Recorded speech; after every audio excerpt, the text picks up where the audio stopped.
안녕하세요. 김진 목사입니다. 오늘은 사도행전 7장 17절부터 36절까지의 말씀으로 함께 은혜 나누기 원합니다. 스데반 집사님은 성령이 충만했습니다. 또 지혜, 믿음, 은혜, 권능이 충만했습니다. 어느 날 회당에서 말씀을 전하다가 억울하게 고소를 당해 공회에 서게 됩니다. 스데반을 거짓 고소한 내용은 모세와 하나님을 모독했다는 것입니다. 하나님의 거룩한 곳 성전과 하나님의 말씀 율법을 모독했다는 것입니다. 유대인들에게 그들의 성전과 율법보다 더 중요한 것은 없었습니다. 이것을 가지고 거짓 고소 모함을 한 것입니다. 공회의 대제사장은 스데반에게 고소 내용에 대해서 이것이 사실이냐 묻습니다. 스데반은 대답합니다. 스데반은 예수님께서 성전의 대체자요 율법의 완성자로 오셨다는 것을 말합니다. 성전과 율법 이 둘 다 그분을 지향해 왔으며 이제 그분 안에서 완성되었다고 주장하는 것은 그 성전과 율법을 모독하는 것이 아니라 그것들의 중요성을 더욱 증대시키는 것이었습니다. 이 말을 할 때 스데반의 얼굴은 천사의 얼굴과 같았다고 증언합니다. 이것은 하나님의 은총이 그와 함께 하고 있었다는 표시였습니다. 유대인들이 성전을 소중하게 여기는 것은 성전이 지닌 건축학상의 장엄함 때문이 아니라 하나님께서 거기에 그의 이름을 두시고 거기에서 그의 백성을 만나시겠다고 약속하셨기 때문입니다.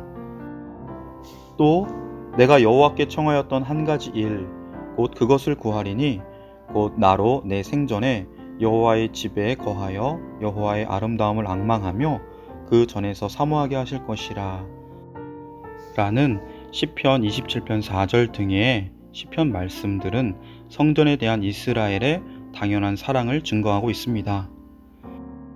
여호와 하나님을 성전과 너무나 완전하게 동일한 것으로 생각한 나머지 성전의 존재를 그들에 대한 하나님의 보호를 상징해 주는 것으로, 그리고 성전의 파괴를 하나님께서 그들을 버렸다는 사실을 의미하는 것으로 생각했습니다. 스데반은 4명의 주인공들이 지배했던 이스라엘 역사의 4번의 중요한 시대를 골라 말씀을 전합니다.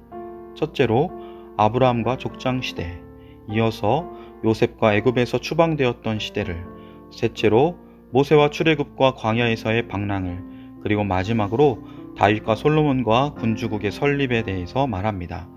이 4시기를 연결하는 특징은 그 시기 중 어느 때에도 하나님의 임재가 어떤 특정한 장소에 제한된 적이 없었다는 것입니다. 그와는 반대로 구약의 하나님은 살아계신 하나님, 항상 움직이며 활동하시는 하나님, 항상 자기 백성이 새로운 모험을 하도록 불러내시고 항상 그들이 가는 길에 동행하시고 그 길을 인도하는 분이셨습니다. 오늘 말씀은 그 3번째 시대, 모세의 시대의 말씀입니다.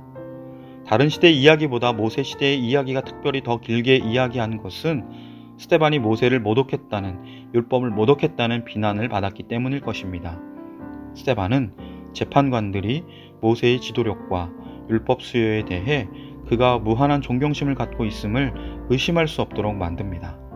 모세는 그의 생애가 40년을 주기로 바뀌는 가운데 특별히 애굽 사람을 쳐 죽이고 도망자가 되어 미디안 광야에서의 40년을 지내던 어느 날 시내산 떨기나무 불꽃 가운데 임하신 하나님을 만나는 장면에서 스데반 말씀 설교의 그 논제 핵심을 보게 됩니다. 내가 선 곳은 거룩한 땅이니 신발을 벗으라 라는 하나님의 말씀은 하나님이 계시는 곳은 그곳이 세상 어디이든 거룩하다는 것입니다. 미디안 광야에서 모세를 만났던 하나님께서 또한 애굽에서도 임재해 계십니다. 왜냐하면 하나님은 거기에서 하나님의 백성들이 학대받는 것을 보았고 그들의 신음하는 소리를 들었으며 실제로 그들을 구원하시려고 몸소 내려오시고 이제 그들을 해방시키기 위해 모세를 애굽으로 보내고 계시기 때문입니다. 하나님께서 모세가 애굽궁에 있을 때에나 미디안 광야에 있을 때에나 다시 애굽과 홍해를 지나 광야를 걸을 때에도 함께 하셨습니다. 사실상 불타는 떨기나무의 거룩한 땅은 지성소보다 훨씬 더 굉장한 것이었습니다. 왜냐하면 하나님께서는 예루살렘 내부 성소에서 그가 불타는 떨기나무에서 나타나셨던 것처럼 나타나셨다는 말은 어디에도 나오지 않기 때문입니다.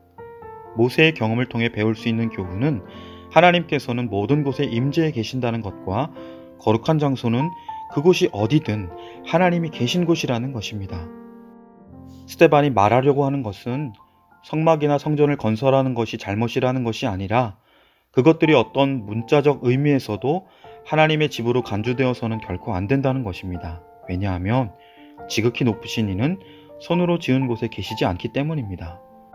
솔로몬 자신은 그것을 이해했습니다. 성전을 지은 후에 그는 이렇게 기도드립니다. 하나님이 참으로 땅에 거하시리이까 하늘과 하늘들의 하늘이라도 주를 용납지 못하겠거든 하물며 내가 건축한 이 전이오리이까. 그러나 스데반은 이 말을 인용하는 대신에 이사야 66장 1, 2절에 나오는 하나님의 말씀을 인용합니다. 하늘은 나의 보좌요 땅은 나의 발등상이다. 그러니 그분을 위해 어떤 집 또는 쉴 곳을 지을 수 있겠는가? 하나님 자신이 창조주이시다. 만물을 지으신 분이 어떻게 인간이 만든 건축물 안에 제한되실 수 있는가? 스데반은 이스라엘의 하나님은 어떤 한 장소에 제한되지 않는 하나님이시라는 것을 말합니다. 아브라함이 아직 이교적인 메소포타미아에 있을 때 영광의 하나님이 그에게 나타나셨던 것, 요셉이 애굽의 종로를 타고 있을 때에도 그와 함께 계셨다는 것, 모세가 있던 미디안 광야에서 그를 만나주시고 그 땅을 거룩한 땅으로 만드셨던 것, 비록 광야에서 장막과 회막에 거하며 행하셨지만 지극히 높으신 분은 사람의 손으로 만든 전에 계시지 않는다는 것입니다. 하나님은 언약을 따라 하나님의 백성이 있는 곳이라면 어디라도 함께 계십니다. 사랑하는 성도 여러분, 하나님께서 예수님을 주로 고백하는 믿음의 공동체, 우리 안에, 우리 가운데 함께 계십니다. 하나님을 주요, 하나님으로 고백하는 이들 가운데 함께 하십니다. 이 놀라운 은혜 안에 오늘도 주님을 마음 다해 기뻐하며 감사하며 찬양하며 즐거워하는 한 날 되시길 축복합니다. 기도드리겠습니다.